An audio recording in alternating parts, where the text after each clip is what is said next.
So this is the face page. So I'll quickly slip to the next slide. Okay, content slide. The reason the content slide is because this presentation will be put up onto our web page later, so maybe you do navigate through it quite quickly. And this is a key facts presentation. It's not the be all and end all of what the fund is about. It's intended to be quite a quick guide. So a bit of context setting first of all. So I mentioned I'm part of the Growing Mid Wales team. Growing Mid Wales is a Mid Wales regional initiative between Powys and Ceredigion, supported by both Welsh Government and UK Government, to bring together a number of initiatives across the region, of which the Mid Wales Growth Deal, which I'll talk to you about in a bit more detail, is one. But the initiative as a whole deals a lot more. It deals with our regional skills gap and looking at trying to sort of work ways of introducing more people to various industries and various sectors through the regional skills partnership. We have an energy lead, looking at ways of bringing sort of efficient energy into the region. The body is also responsible for coordinating the UK Shared Prosperity Fund within the region. It's managed separately in Powys and Ceredigion, but Growing Mid Wales have a coordinating role in terms of bringing together the oversight on that fund, amongst other things. So Growing Mid Wales is a bigger entity to what I'm talking to you about this afternoon, sorry. It has a very clear vision, which is set out in a strategy document, which sets out the case for investing in Wales. And it's off the back of that vision that Welsh Government, UK Government brought together with our partners the Mid Wales Growth Deal, which is part of that vision. The deal is actually broken down into various strategic themes, sectoral themes, if you like, as shown on that flower on the right-hand side of that slide. And this particular fund emanates from the supporting enterprise stream, where I've devised a sites and premises program. There's a couple of strategic investments in terms of creating new potential industrial sites, one in Powys, one in Ceredigion, but there's also this fund as well. The growth deal as a whole deals with a number of things, so not just the supporting enterprise program, but also a digital connectivity program, and there's some individual capital projects being put forward by various parties around the region that fit into some of those categories that you saw in the flower a moment ago. So it's quite a broad investment. Total capital investment from UK and Welsh Government of 110 million, but hoping to use that capital to lever in private sector investment as well. So hopefully the overall capital injection to the region is something like 300 million over 15 years. So it's quite a long period, but quite a reasonable chunk of money. So obviously with that big chunk of money, we've carved that down into individual projects and programs. And then within my supporting enterprise area, I have an allocation from that overall 110 million to support this fund. And this is the start of really the context for the fund itself. And so we've called it the Commercial Property Investment Fund. Deliberately, it says what it does on the tin. So it is aimed at creating new commercial property space. Doesn't have to be new build. It can be a renovation or refurbishment project, provided it's bringing it into a new use. So it could have been used as a shop before, for example, a retail unit. Its change of use and renovation creates commercial space, industrial space. So typically in planning terms, if anybody's familiar with a Class B2 development. The target investment objectives for this fund align with the investment objectives for the growth deal itself as a whole. So three core areas. One is actually creating new high value jobs. A second is to create economic wealth in the region, grow economic wealth in the region, what we call GVA, gross value add. And the third is to augment that private sector funding that I talked to you about. So some of the key targets for this fund are set in that little block to the right of the slide. In terms of total money on the table within the fund, it's about £4 million. So You will appreciate, if anybody's involved with creating new commercial space and building projects, £4 million may not go very far, but it's what we have to start with, and it's a very positive contribution to this sector because it's very locally targeted. So, as I said, the fund launched on the 1st of May. It is open for 5 years, spread across 5 years, to close on the 29-30 financial year, 31st of March then, and 2030. And it's intended to support projects which have a total value of between £250,000 and £2.5 million. So that's a total project cost. The intent is to contribute towards the cost of a successful project by up to 45% of that cost. So that's what we talk about, a maximum intervention rate of 45%. So if your project is £1 million, then we would potentially fund it up to 450,000 as an example. But we would not be able to fund over £1 million in any individual project. Obviously, our intent is to try and support smaller projects as much as possible to make that cash spread as wide as possible. If we had 4 projects at £1 million, the fund wouldn't go very far. But we do believe that the main attraction in terms of the types of project and the scale of project is for the lower ends, in which case we should be able to realise a significant number of projects through the fund. Just depends on the type of project that actually comes through the door to us. So because 45% of the funding would come from the growth deal through this fund, and that means that 55% of it would have to be found by those individual project sponsors from other sources, whether that's from your own capital or from finance sources. If it were to come from another public sector source, so another public fund, we would have to take that into account when we were calculating our intervention rate. So we'd have to reduce our growth deal contribution to take note of any other public funding in the fray. And that's just one of the rules that we have to abide by. So the total public fund contribution to a scheme on this fund or other funds could not exceed 45%. And that's just our rule for this fund. So who can apply? So who is this aimed at?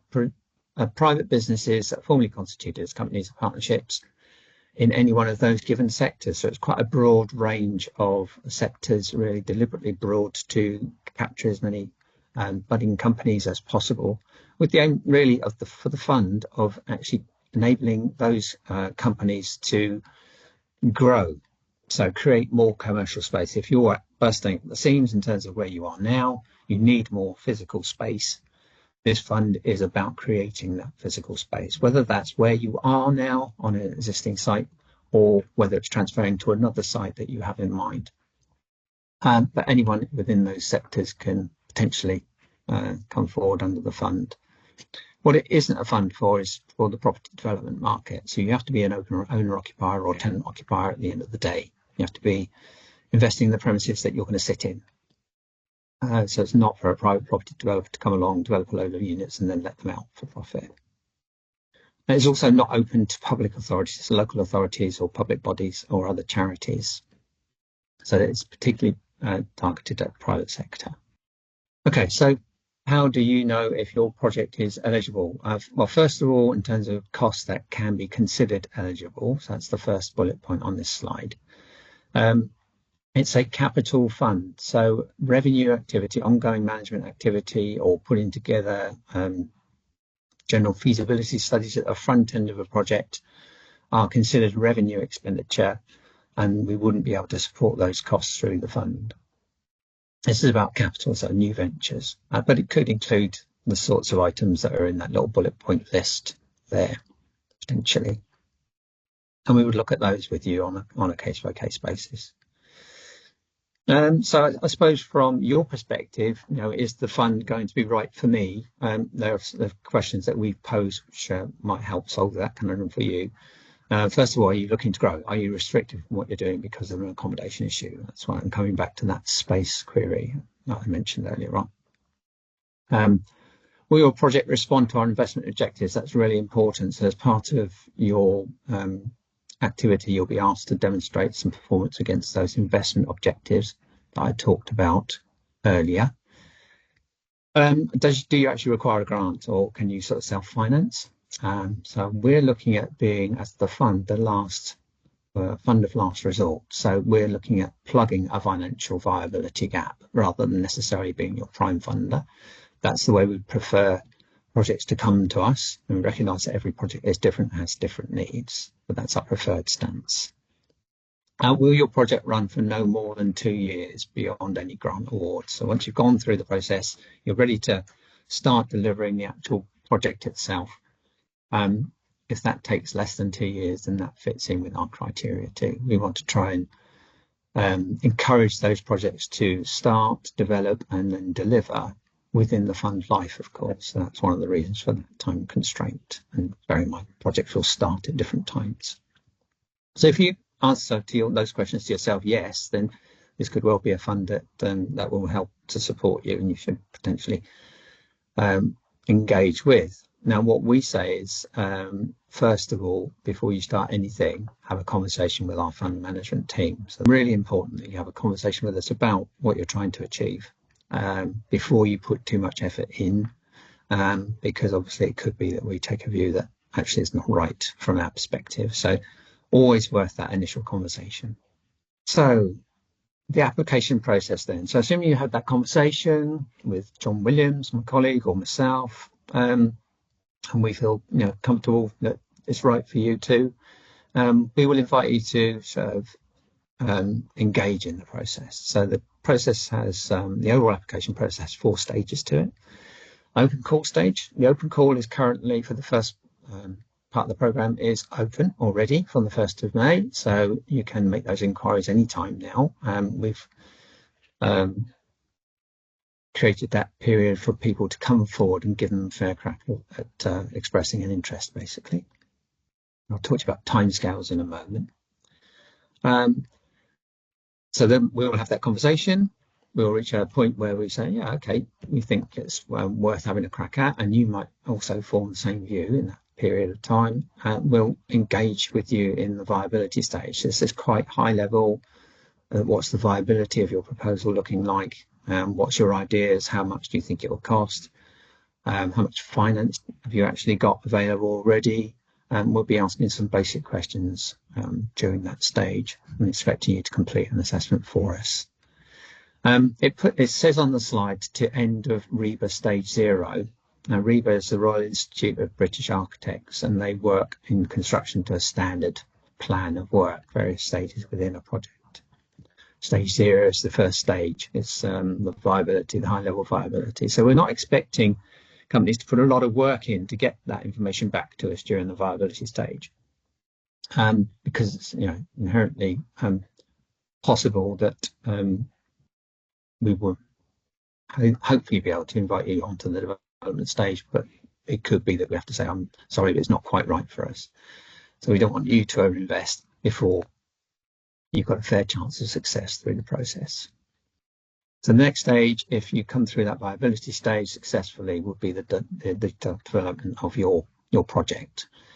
To end, it says to end of REBA stage 3, which is typically the detailed design, about the time when you would go in for a planning permission if your development required it, and most likely it will. And at that stage, if you came through, completed that information and sent that to us, and we said, yep, that all still looks good, we would make a provisional grant award under the fund. So we say provisional grant award because REBA stage 3 is just prior to going out for pricing for your actual final building work.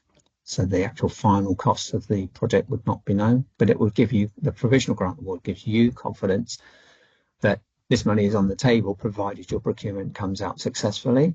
So you're able to go to the market with confidence.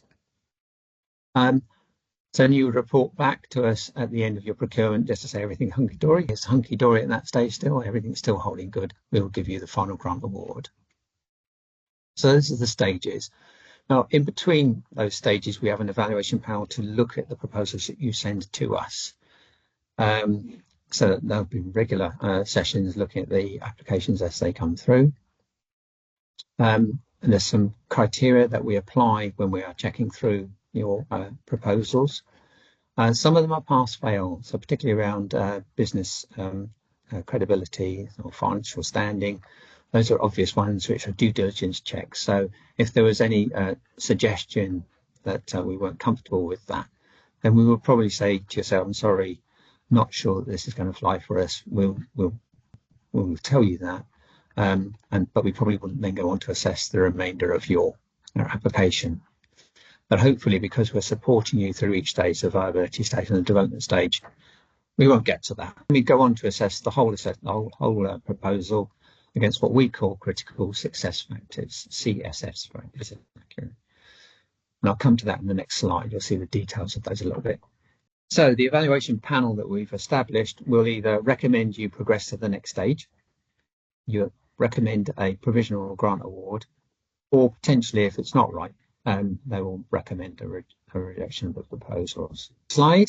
That's about the critical success factors. Appreciate this is quite a detailed slide, a lot of information on it, but basically there's categories of areas of your submission that we will look at and that we have assessed and put a weighting to, if you like, a scoring matrix behind this, so that we assess the credibility of each application as it comes through. Slightly more things to assess on the development stage as opposed to the viability stage, as you might expect. More information to digest for us to sort of get our heads around. And there's a clear intention here to align with the investment objectives that we talked about right at the start of that presentation. So the jobs creation, the pounds invested from commercial sector, and the GVA uplift, gross value add uplift, are also aligned with some of those factors. But that gives you a flavour of the sorts of things that we'll be looking at, but the forms are designed to inform our assessment in that way. So I mentioned timelines for each of the stages. So this is the high-level timeline piece. So the open call that we're currently within is scheduled to last for 6 weeks, starts on the 1st of May. It takes it through to something like the 16th of June or something like that. When we say, OK, we've got enough expressions of interest on the table, we'll now look at these viability proposals. So we won't be able to accept any further inquiries beyond that date, because we'll be analysing the ones that have already come forward. And that's to give just surety to people that once they're in the process, they're in the process, not competing for any amount of time with new entrants, as it were. So the viability stage, developing that first stage appraisal, for yourselves, we've given a maximum of 2 months. Come on to that in a bit more detail with the next slide. We need then time to assess that submission, and we reckon that would take us about 6 weeks by the time we've had a look at it, made sure we've got all the information, put it through that evaluation panel. They've made their recommendations. Those recommendations fly up through our governance structure to get an approval or otherwise. And then we would obviously notify you of the outcome at the end of that stage as to whether your bid has been successful or unsuccessful. If it's been successful, we'll invite you to come into the development stage, and we've allowed up to 6 months for you to do that work, getting it basically up to a planning application type stage. And then another 6 weeks to assess that detailed bid, same sort of process, and then provided again you're successful, you would receive a provisional grant to go into the delivery stage. You do your procurement, and then post-procurement you would confirm, yes, everything's still okay, and we've made the final award. So that's the broad process and timeline. A little bit more about the first open call, and the Gantt chart at the bottom is just an indicative Gantt chart of some sorts of activity that might take place during the 2 periods I mentioned, the open call stage and the viability stage. And this is just to give you a flavour of what you may need to be thinking about and doing in those periods. But the reason for putting it up at all is what we want is for companies to come forward with a clear idea of what it is they're trying to achieve. So it makes it easier for us to gain confidence in that bit from an early stage. Please know we're very close to the end of the presentation. I talked about higher governance within the growth deal environment. We have groups that give us authority to do what we do. And there is a main Growing Mid Wales board that sits above all of this, in fact. But this is the local governance established for the fund. In terms of just summarising those, and they would go into a governance group we call the Portfolio Delivery Board. And they would be the ones that actually say, yes, okay, we take your recommendation, we approve it or disapprove it. Process, we've tried to keep it as streamlined as possible to enable the process to flow as quickly as possible. So there we are. That's the broad outlines of the fund. I'm going to come back to the web page in more detail in a second. I'll just breeze you through it. But we have put lots of information about the fund onto a web page, and the link is there. And it's broken down into these 6 sections. The most important section for you to have a look at, if you refer to the site, is the user guide, because the user guide goes into much more detail than I've gone into and this presentation has gone into. And it goes into in various sections, but I will show you it in a bit if you'll bear with me. So my last slide is just to reiterate the fund management team, as we've established it. So people I talked to you about the front end, we are keen for you to do is to have that early conversation with us before you commit too much time, resource and energy to chasing the money, as it were, via the email address on the bottom there. So that's our GMDO, Grow Mid Wales inbox. And John Williams, you see his name's highlighted in big blue and big arrow in his head, will be the principal person that would pick up inquiries through that inbox and have a conversation with you and manage the fund on a day-to-day basis.